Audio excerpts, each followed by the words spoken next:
Good morning everyone. आज चाहिँ म पसलमा आएर भ्लग स्टार्ट गरिरहेको छु। अनि अहिले चाहिँ बिहानको 9:30 बजिरहेको छ। हिजोकै टाइम भइरहेछ अनि भ्लग चाहिँ म यही स्टार्ट गरिरहेको छु। त्यही हो गाइज। अब चाहिँ बाबा र म भएर त्यही सामान लगाउँछ भाइ बाबा। सामान लगाउँछ अनि त्यसपछि हजुरलाई देखाउँछ। सो गाइज अहिले चाहिँ बाबा म र दादा भएर पसलमा सामान लगाइरहेको छौँ। बाबाले चाहिँ अगाडिकोमा लाउँदै हुनुहुन्छ अनि मैले चाहिँ म र दादा भएर भित्रकोमा लाउँदैछौँ। अनि यहाँनिर एउटा पोते मिलेन, मैले बाबालाई दिएँ, बाबाले मिलाइदिनु भयो। कहिले हाम्रो हातले मिल्दैन कि अल्झिएको।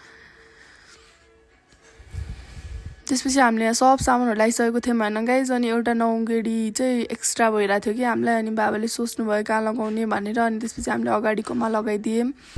हेलो गाइज, अब चाहिँ हामी सिलगढी गइरहेछौँ। सिलगढी डडेलधुरा गइरहेछौँ हामीहरू। आजको यात्रा रमाइलो हुनेवाला छ हाम्रो। ल अब चाहिँ हामी गाडीमा बस्छौँ। यो चाहिँ हाम्रो गाडी हो, हेर्न सक्नुहुन्छ।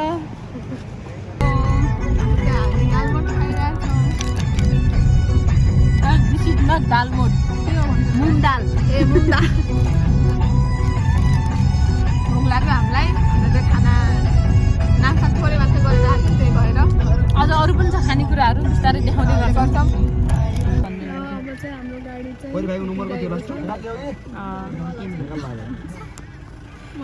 ल हुन्छ पप्पा ल है। अब चाहिँ हामी डडेलधुरातिर लाग्यो। सो गाइज अब चाहिँ आज चाहिँ होइन म यत्तिकै बसिरहेको छु। अनि दिदी आउँदै हुनुहुन्छ दिपालबाट। अनि अब दिदी आउनुभयो भने हामी घर जान्छौँ अनि टिकटक बनाउँछौँ त्यो डान्सवाला। अनि त्यही हो, अब दिदी पुग्ने बेला भइसक्यो। अनि दिदी पुग्नु भयो भने म फेरि हजुरलाई देखाउँछु है। अहिले चाहिँ म पसलमा छु। पसलमा यहाँ नौगेडी बुनिँदैछ एज अलवेज। त्यसपछि हाम्रो ठक्क आएर यहाँ चाहिँ कारखाना छ। अनि यो चाहिँ हाम्रो प्राइभेट प्लेस भन्नाले यहाँ चाहिँ हाम्रो गोदाम जस्तो कि होइन, गोदाम हो हाम्रो। अनि यहाँ यस्तो सामानहरू छ, सबै डब्बाहरू, सुनाली डब्बाहरू, पर्सहरू, ब्यागहरू त्यही छ। Customer came.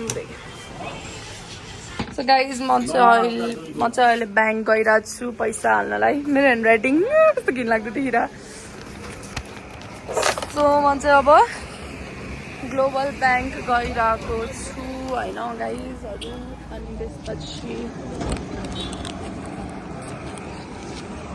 त्यही हो गाइज, ब्याङ्क गएर अनि यो हालेर चाहिँ भेट्छु हजुरहरूलाई। दिदी पनि पुगिसक्नुभयो, दिदी पुग्नुभयो, म दिदीलाई ल्याउन जान्छु। तर म ब्याङ्क जानु परिरहेछ। सो अहिले चाहिँ ब्याङ्क जान्छु। ब्याङ्क त यहीँ रहेछ गाइज, ब्याङ्कमा चाहिँ खिच्न मिल्दैन, त्यही भएर। ल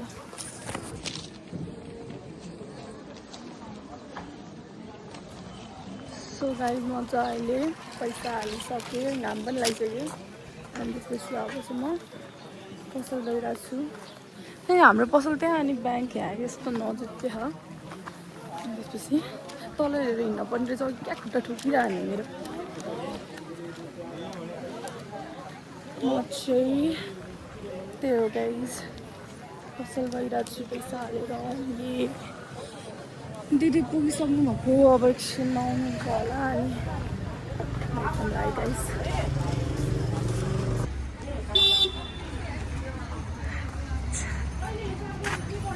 हाय, फेरि मिटअप भयो गाइजहरू।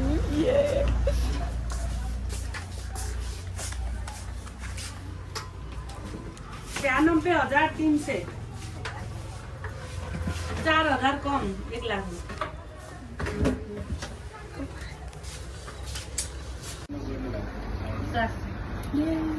देखाउँदा हामीले मोबाइललाई मोडिफाई गऱ्यौँ। अब हामी घर जान्छौँ। गाइज हजुर सोच्नु भयो होला हामी टिकटक किन बनायौँ भनेर यहाँ जाडो भएर बाहिर लिटरली पानी परिरहेछ म हजुरहरूलाई देखाउँथेँ अहिले बाहिर जान पनि सकेनौँ कि यस्तो जाडो भइरहेको पानी परेर हावाहुरी चलिरह हामी सुत्छौँ हामी सुत्छौँ गाइज लास्टै जाडो होला बाई गाइज गाइज अहिले यहाँ पानी परिरहेको छ त्यही पनि हामी खाजा खाने क्याफेमा आएको छौँ किनभने झ्याउ लागिरहेको भोक पनि लाग्यो न हामी अति सुते दिदी सुत्नु भएको थियो मलाई निदा लाग्थेन मेरो कपाल कस्तो राम्रो देखेर त्यो गाइज अहिले हामी खाइरहौँ अहिले अर्को पनि आउँदैछ हेलो गाइज हामीले हेर्न गाइज यत्रो धेरै खानेकुरा मगायौँ म लास्टमा अहिले हामी खान सकिरहेनौँ हजुर हेर्न सक्नुहुन्छ यो त हामीले 2टा भन्दा खाएनौँ कि सिमोमा हो यो चिकन चिल्ली बल्ल बल्ल भ्याम अझै मगाउनु सोचिरहेको थिएँ म तर यही त खान सकेन अझै कहाँबाट मगाउने अब हेर्नु गाइज खान पनि मन लागेन अब हामी रेस्ट गरी गरी बिस्तारै खाने भयो खाने कुरा भएन त्यही त गाइज हामी चाहिँ खाएर फर्किरहेको छौँ घर जान्छौँ अब हामी त्यसपछि त्यही गाइज आज लास्ट जाडो भयो के प्लान गरेको सफेल जाडोले गर्दा जसले नखाने हो उसैले लगेर जाने के खाने होइन गाइस त्यो लगेर राख्ने मात्रै हो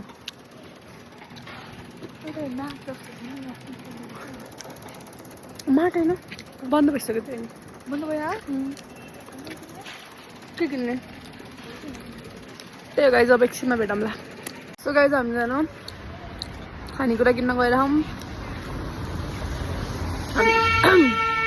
यहाँ घर आएको अनि हाम्रो घर यहाँ नजिकै हो क्या सबै कुरा घरको नजिक हल्का उकालो छ घरमा अब त्यो घर धेरै बस्न छैन क्या गाइज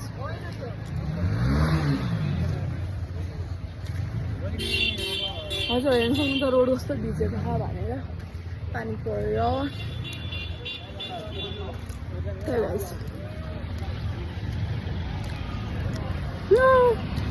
गाइजहरू रोडको हालत हेर्नु सक्नुहुन्छ रोड भुइँ आकाश पातल सब देखाइदेऊ हो हामी डिपार्टमेन्ट स्टोरमा आइसकेको छौँ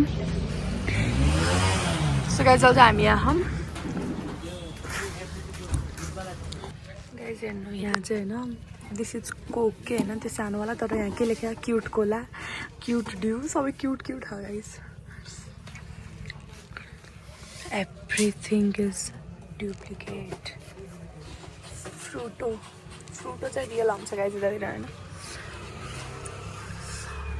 भगवान रेड बुल पनि डुप्लिकेट छ ओ गड